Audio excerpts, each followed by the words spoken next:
We, as we were talking last time about what we're going to talk, because we want to do a series of teachings, or like a subject that we want to just look and explore and wherever. So as we were talking, the area of finances resonated with a lot of people, and so what we're going to do for the next, I don't know, 10 maybe or more house groups, we will look at finances, biblical finances. And today I would like to talk about the subject of tithing. I see tithing as the foundation of any biblical teaching on finances, and I'm going to try to keep these episodes to about 20 minutes, 25 maximum. We'll see how how it works out, but I'm going to try to keep them short and then split them up into bits. So I believe it's important to have a very good understanding about the issue of tithing, especially since today we have so many different or differing views on what tithing is and how it works. Some people say tithing is not applicable anymore. They say it's not for today.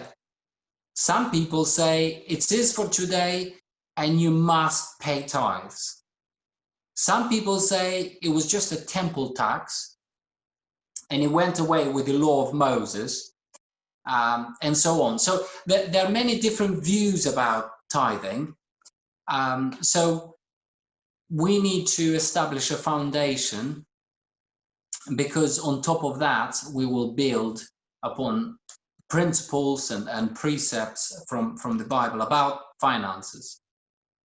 So there are many different views held by people in the church today about tithing, and therefore I believe that it's a good place to start on our course about biblical finances.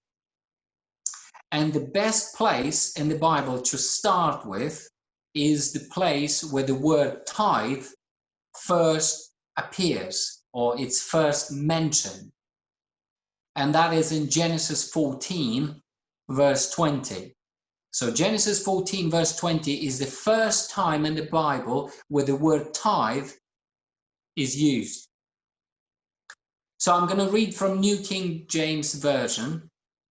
Genesis 14:20. And blessed be God Most High, who has delivered your enemies into your hand, and he gave him a tithe of all. And there's a footnote here, a tithe meaning 1/10. So the 10th part. So he gave him the 10th part. So what is happening here then?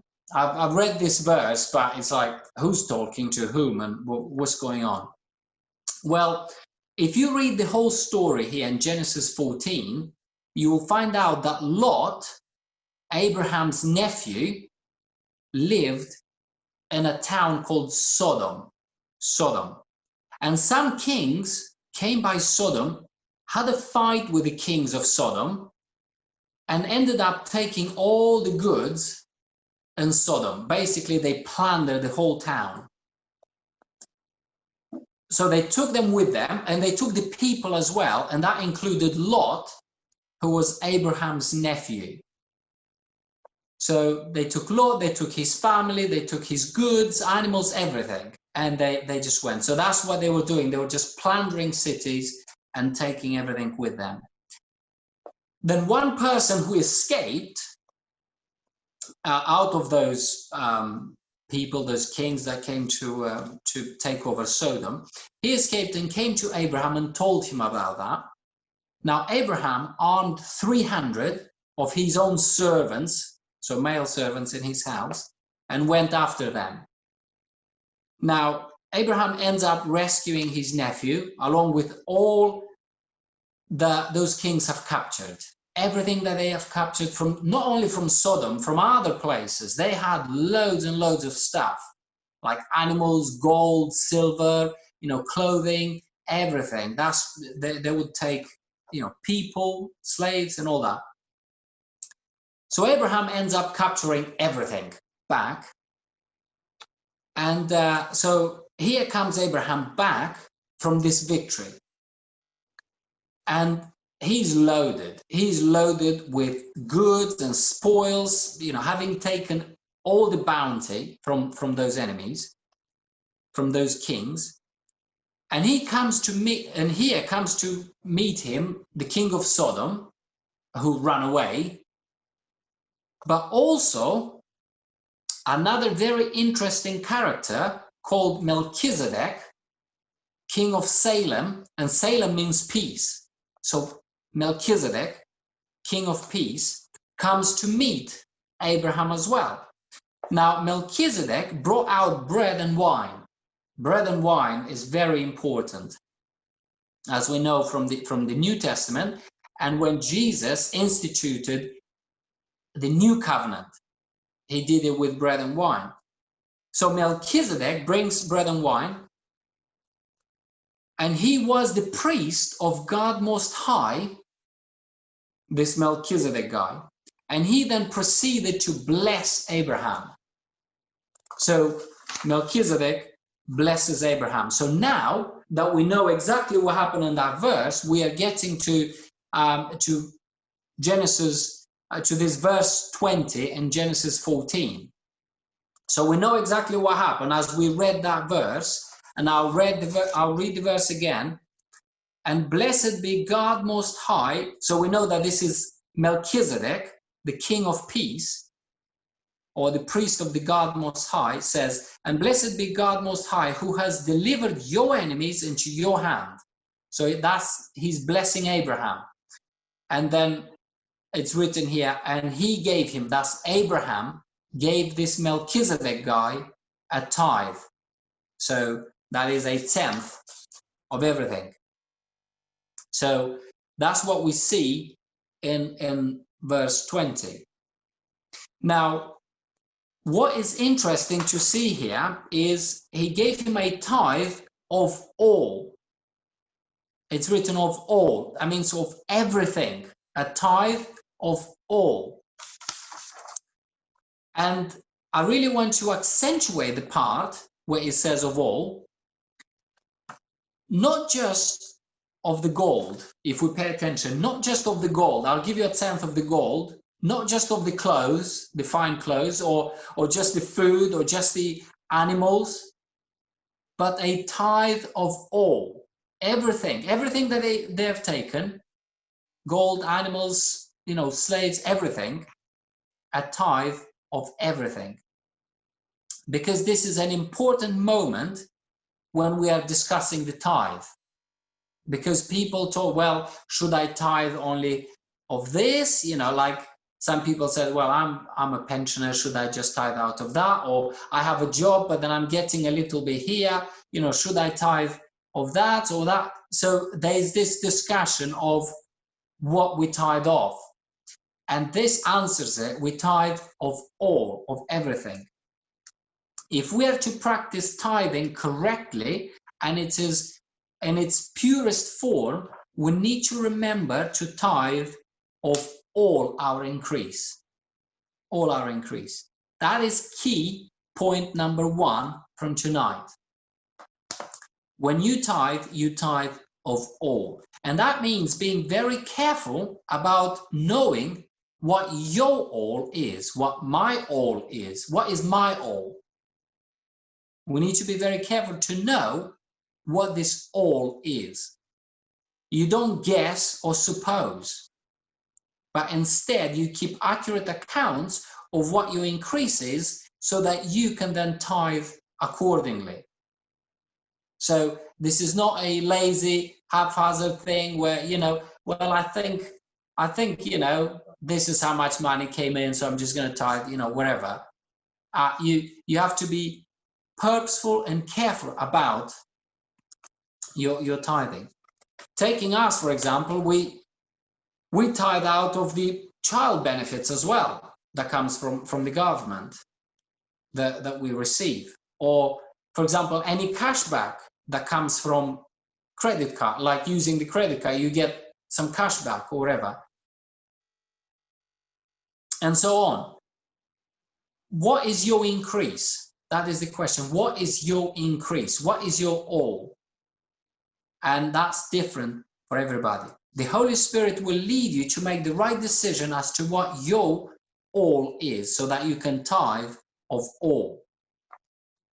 Now, let us move on and try to draw the second key point about the issue of tithing that I want to highlight tonight. And that is the assumption that some people make by saying that the tithe was just part of the law of Moses. And since Jesus Christ fulfilled the law, the tithe no longer applies. So that's what some people say. Well, it was just a law thing. So, it doesn't matter anymore. Please note that Abraham paid this tithe well before the law of Moses.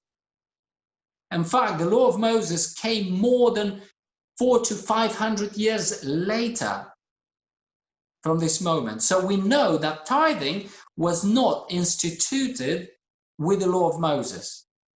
It existed well before the law of Moses. In Hebrews 7, and I recommend you read that, and Hebrews 7 talks about this encounter between Abraham and King Melchizedek, and about the whole issue of tithing. In Hebrews 7, the Apostle Paul likens King Melchizedek unto the Son of God in verse 3. He likens him unto the Son of God. He goes on in that passage in verse 8, that is Hebrews 7 verse 8 now, to make a distinction between law-based tithing and non-law based tithing. So in Hebrews 7 verse 8, I'm going to read it from the New King James Version, says this: here mortal men receive tithes, but there he receives them, of whom it is witness that he lives. Now, what's going on? Talking about the law of Moses and the Levites, it is mortal men receive tithes. So Paul makes a distinction between what happened under the law and what happened when Abraham tithed to Melchizedek. So he's saying here, in other words, talking about the law and the Levites and all that, saying mortal men receive the tithe. But there, between Abraham and Melchizedek, who is he? Paul explains that Melchizedek is a type of Jesus Christ, the Son of God, the King of peace, King of righteousness. He, that is Jesus, receives them, of whom it is witness that he lives. In other words, he lives. He lives forever. Jesus lives forever. And that is talking about Jesus Christ here. So we can see this difference. Here, it's a difference between the kind of tithing that Abraham did and the tithing that the law of Moses instituted. One is received by mortal men, the other one is received by Jesus Christ. Abraham's tithe was received by the one that lives, that is the Son of God, and the other tithe was received by mortal men. But the second key that I want us to draw from this passage today is that tithing as a practice, was in existence well before the law of Moses, because we can see Abraham doing it here. And since it was not instituted or started or invented or whatever word you want to use by the law of Moses, since it was not started by the law of Moses, it's not subject to the law of Moses. if it came to be as a result of the law, then it would be subject to the law and hence would be fulfilled when the law was fulfilled. But since it existed before the law, it is not subject to the law. And so it does not get done away with because of the law. Do you see what I mean? Because it was there before the law, it doesn't depend on the law. So when people say, well, you know, the tithing is a law thing, is the law of Moses or whatever. Well, wait a second, it's not. It was there before the law. So it's there after the law. It's not subject to when the law starts and when the law finishes. So, you know, people say, since we're not under the law now, which is correct, we're not under the law, that means, you know, tithing doesn't apply. Well, tithing was there before the law, so it doesn't depend on the law. Now, when the law of Moses came along, the people were commanded to tithe, and that is correct. When the law came, they were commanded to tithe. The issue of tithing was reinforced as part of the law to make sure people did it. So it got grafted into the law, but it already existed. So we can see that in Deuteronomy 14:22. Deuteronomy 14:22 says, you shall truly tithe. Now, see this word again, all. All. You shall truly tithe all the increase of your grain that the field produces year by year. And then it goes on and it says many different things. You shall tithe of this, of the flocks, of this, of that, of everything. But we can see it's being added. So we can see here the commandment of the law to tithe. And we see that, again, it was a copy of what Abraham did all those years before. Tithe all the increase. We see that word again, all. But why tithe? Why tithe? Why did the law of Moses said, you know, you're going to do this. You have to do this. Well, there are many reasons. But one reason why the tithing was instituted and why it was added to the law of Moses is seen in Deuteronomy 14:23, which is the very next verse. And I'll read it. And you shall eat before the Lord your God in the place where he chooses to make his name abide, the tithe of your grain and your new wine and your oil of the firstborn of your herds and your flocks. And look at the last part of that verse. That you may learn to fear the Lord your God always. Can you see? That you may learn to fear the Lord your God always. And I'm reading from New King James Version, so I don't know what your version says. Tithing is a way through which we learn to fear God. We are called to fear God. Now, this word fear here is not a scary type of fear where you are, you know, you are scared of God and run away like Adam did, but a reverential and honoring type of fear. When you revere and honor somebody. So, through tithing, we learn to revere and honor God in our lives. That you may learn to fear God. And that is one point of the tithe. There are many other points, but this is one reason. And we will look at Malachi 3 next time, because we don't have time tonight to unpack the whole thing. And we will learn a few more reasons why the tithing was added. But one reason is to learn.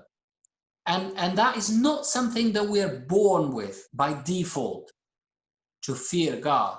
This is something that we have to learn.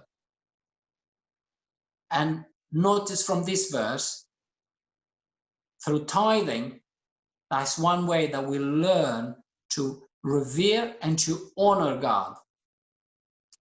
With Abraham, because he was well before the law, he did not need the law to make him tithe, so that he can learn to honor and revere God. He already had a great honor and reverence towards God. He tithed without being told to do so. It was his own initiative. We can see the condition of Abraham's heart here. But for all the rest, we need a law to make sure, you know, it's done. And that's what the point of the law of Moses was. And that's not the only point. There are many points, but we'll look. Now, at this point, you may say, well, Andre, you say that tithing was instituted well before the law, and therefore tithing is not subject to the law. But this moment with Abraham is only one place where the word tithe is mentioned. And the next time it's mentioned in Leviticus. So the question is, can we make that conclusion based on one occurrence? I believe yes, we can, because of Hebrews 7, which unpacks that issue a lot more, which we just looked at just slightly, but I recommend you look in your own time. But let us not forget that we looked at where the actual word tithe appears first. So that's what we did. We looked, okay, search through the Bible, where does that particular word appears? But really, we must look at the practice of tithing to get a more complete picture. If we were to look at the practice of tithing, then we would get a better understanding. We just look for the word. Okay, where did that particular word appear? But we need to look at its being practiced, and then we will get more information. So I want to kind of bring it to a conclusion, but it's going to be a long conclusion. But anyway, let us kind of finish today with another place in Genesis. So we're going to look at one more place in Genesis. And then next time we will take the subject of tithing further, and hopefully get to the New Testament as well, and see what we learn from the New Testament. So for now, let us go even further back than Abraham, all the way back to Cain and Abel.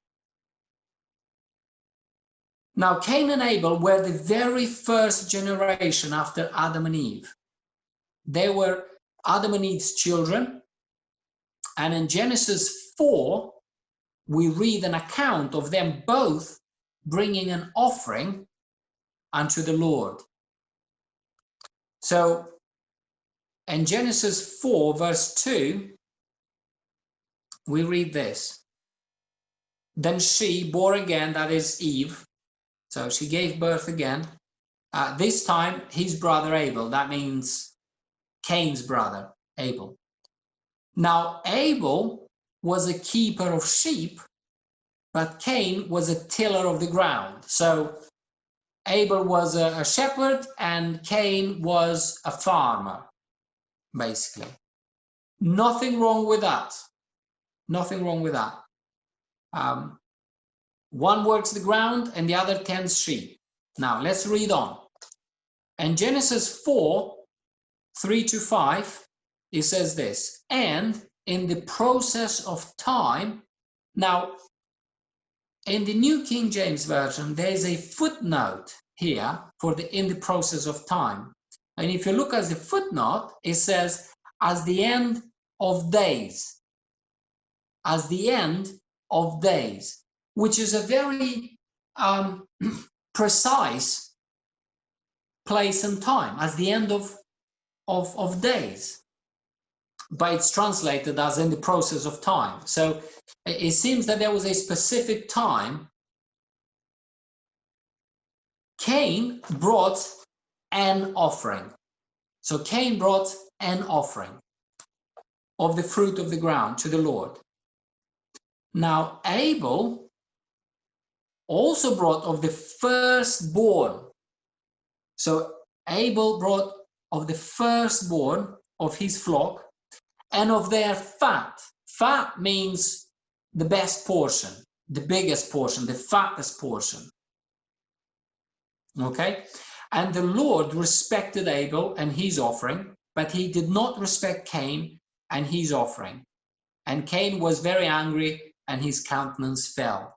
So we can see that Cain brought an offering, but Abel brought of the firstborn, I mean, as soon as he could, he brought that offering, and he brought the fat, the best portion, the biggest. Now, many people think that God did not accept Cain's offering because he was not offering a lamb, because of the prophetic picture of Jesus Christ being sacrificed and all that. And maybe there's some, we don't have time to go into it, but that assumption is not quite right. Maybe it's got some truth to it, but they are not bringing a sacrifice here for their sins, because they have sinned and they are making a sacrifice, an atonement for sins. That is not what's happening here. They're just making an offering. They're just making an offering to God of their increase. In other words, of whatever God blessed them with. Now, one was blessed with produce of the ground, and the other one was blessed with flocks, because that's what they were doing. So God increased what they were doing. God blessed the work of their hands. So that is what God blessed them with, and that is what they were offering. So what they were offering is not the issue here. What they were offering is not the issue here. Genesis 4, 3-4, if we read it in NIV, because that's a little bit more kind of extracted the point that I'm trying to make. From the NIV, it says that in the course of time, or we know as the end of days, Cain brought some of the fruits of the soil as an offering to the Lord. And Abel also brought an offering, and then it describes Abel's offering. Fat portions from some of the firstborn of his flock. You see the difference? Cain brought some, just some fruit, you know, here you go, there's some fruit here, some potatoes or whatever. But Abel brought the fat portions, the best portions, the biggest portions, the fat. And from the firstborn, he brought the best, and he brought it as soon as he could. But for some reason, God accepted Abel's offering and not Cain. So my first question is, why are they doing that? Why are they doing that? Why are they bringing offerings? There is no law of Moses yet. Who told them to do that? Whose idea was that to bring it? Okay, in this place, the word tithe is not used, but we see a similar practice being exercised. We almost can see the tithing being practiced here. Although the word is not used, we can see the tithing being practiced. And God is not telling them not to do it. God is not saying, hey guys, why are you bringing offerings? You don't need to do it. Stop doing it. God is not saying that. In fact, we see God accepting Abel's offering. So why then is God accepting Abel's offering and not Cain's? The NIV says it better. Cain brought some of the fruits, but Abel brought fat, big, the best from the firstborn. Abel brought the best portions as soon as he could do that. As soon as he had some firstborn, he was there. Whilst Cain brought some of the fruits. Now we see that in the church today. Some people bring some, just some of their increase. Not the best part, not as soon as they can, but when they can and whatever they decide. They just toss a pound in that offering basket and make sure that it makes a great noise so that people around know that they brought some of what they had. Sometimes I see people hunt around their wallet for a couple of copper coins during the offering, which is probably less than what they would tip a waiter as the bar. They're tipping God with some, with what they can find in their wallet at the time. A few copper coins, which is probably less than they would pay a waiter in the pub for bringing their food. I believe that Cain was tipping God, just giving him some, just here's some fruit, you know. His heart was not in it. He was not revering and honoring God with his increase, whilst Abel made sure that God had the fattest portions, the best portions, the biggest portions, and as soon as possible. Cain was doing it religiously, but Abel was doing it willingly and lovingly, like the Bible says, a cheerful giver, which means a giving heart or cheerful heart. I say don't pay the tithe religiously, pay it faithfully. Don't pay it by religion, pay it by faith. Now, I want to conclude here and leave the rest for the next time. We might have one or maximum 2 sessions on tithing, and then we will move on to offerings and sowing and reaping and some financial keys and principles from the Bible. But we need to settle the issue of tithing first before we move on, because this is a very important topic. So in conclusion, we looked at the tithe as being 1/10 of all our increase. So I'm just concluding everything we talked about today. 1/10 of all our increase. We have seen that it existed before the law of Moses. And so it's not subject to the law of Moses. And when the law is done away with, it doesn't mean the tithe was done away with. We have seen that the tithe helps us learn how to fear and how to honor and revere God. We saw that there is tithing that is collected by mortal men, and that's your law, that's the law of Moses. And then there is tithing that Abraham did, which is received by Jesus Christ himself. We have also seen one reason why the tithe can be accepted or not accepted by God. And that is to do with the condition of our heart and our attitude towards it. God tells Cain, if you do what is right, then I'll accept it.